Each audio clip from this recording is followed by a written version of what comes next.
You know what it is, man. She-Hulk episode 6, Just Jen. Let's talk about it.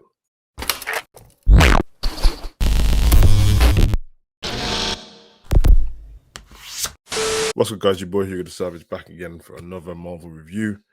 She-Hulk's back again. I don't know why it feels so long since I watched the last episode. It's probably because everyone was anticipating Daredevil. And guess what? We got nothing to do with Daredevil in this episode. And I mean nothing. Not a helmet, not a costume, not the name Murdoch. And I can't lie, I was kind of disappointed by that, man. I was kind of expecting to have something to do. I thought this was going to be the episode, but listen, I can't tell them how to write the show. It's just that when you leave something on a cliffhanger, usually you get something the next episode. So I'll be quick with this one. You already know on this channel, I'm going to say it again, but I'm not going to talk about the CGI because it's trash and it's going to be trash going forward. So that's fine. I actually enjoyed this episode. I enjoyed it. It felt again like it went very fast. There was like a down part in it, and then it just crept up on the end. Based in this episode, Jen was invited to a wedding by a former, I think it was a school friend or somebody she went to college with or someone like that, who she's not really been around for. You know what I mean? She was invited to be a bridesmaid. It seemed like once she got to the wedding, she came as She-Hulk because obviously she's under the impression that everybody only likes her as She-Hulk, which has been true.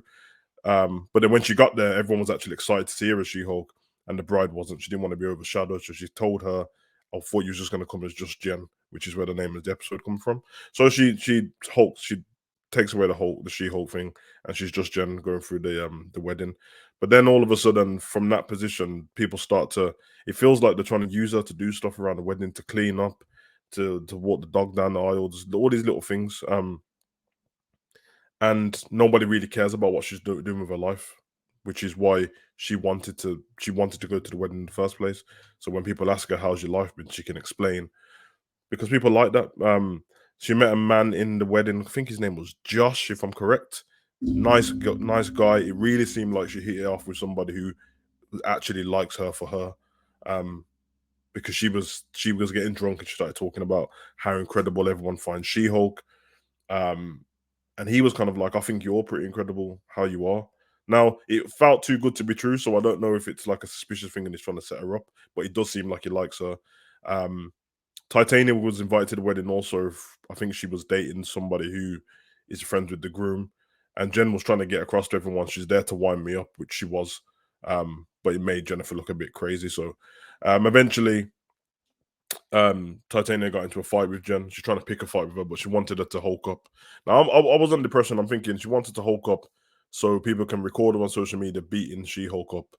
And I think that's what it was, because everyone started to get their camera phones out, and we had the little fight scenes. Fight wasn't incredible, like it didn't last very long. It lasted about 20 seconds and it was over pretty fast. And then it went into like this weird thing where she slipped on some ice and then she hit her face off the floor and then broke her veneers and stuff, basically to make her look ugly because she's an influencer. I get it, but at the same time, she was fine just fighting She-Hulk, and now she can't even like manage stepping on ice or anything like that. So that was a bit weird for me. But yeah, she showed her true colors on people's cameras and because everyone was recording.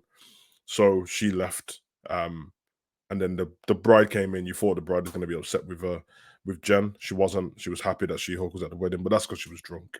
So that's kind of where the wedding part left off. The side story to what was going on there was Jen's friend. I'm never gonna get the name right, but you know who I'm on about. It's the other solicitors, the other two, and one's Mallory, and I can't remember what the other one's name is. And they were dealing with the case of Mr. Immortal, which is kind of dope for me because when he came in, I was like, oh, I wish they brought him in the costume is in the I think it's like West Coast Avengers. Can't remember what issue it is, but is in the comics he's got the same powers as well. He can't die, but he's got like acrobatic skills and stuff like this. But in this, they kind of like, I know they're trying to fit in cameos of different people and use them in different ways and that, but some of them I wish they would just use them as what they are. And basically, this guy was marrying women, and then when he wanted to get out of the relationship, he'd just kill himself. But obviously, they all realize now that he's not actually dead. So he's got like about 8 to 10 wives, all trying to sue him and stuff like that. And it was down to Mallory and the other lady to solve the case, and they solved it by giving the women individually what they want. There was a fun part in it though when he realized that the lawyers wasn't on his side at the beginning. He just jumped out the window. he just committed suicide, landed on the car, and then got back up. Um, One of the women explained that how she found out what she went on some website, like one of them dark webs page. I think it was called Intelligentsia or something like that. And she saw that a man was being hit by like 4 cars, and he just rejuvenated and realized it was her husband. So they used this website to they logged in Mallory, and I don't want to forget the woman's name, to be honest. So she bear with me, but they they um they went into the website, this dark web, logged in as like a troll or whatever, just to see what was going on, and used the name She Hulk, how hashtag She Hulk, to see what was going on in there.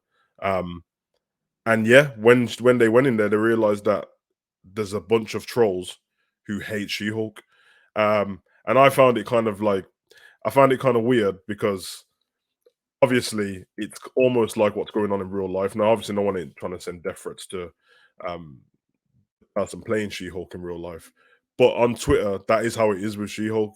Um, That's the woman's name, Nikki Ramos.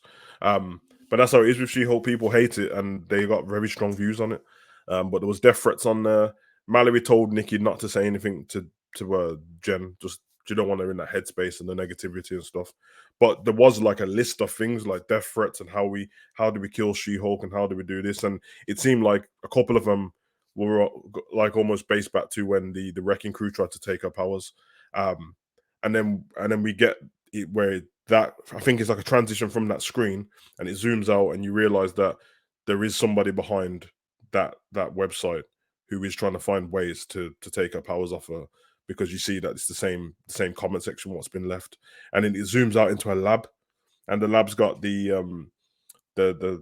equipment that they tried to take her powers off with the bent needle at the top, which means the Wrecking Crew obviously are working through whoever's in that lab, and they built a new one with like a long screwdriver, like a drill bit, which is going to be stronger to go inside of She-Hulk and take her powers, and that's how the episode finished. There was no post-credit scene in this one.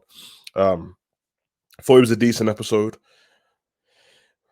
Once again, felt like it finished too quick, but I can't keep saying that every week because they're all the same length of episodes. I was a bit disappointed that there wasn't no Daredevil, anything to do with him in it.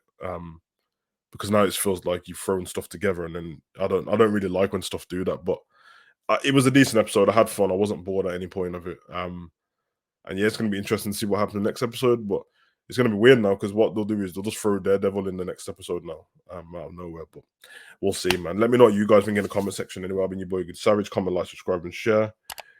Run.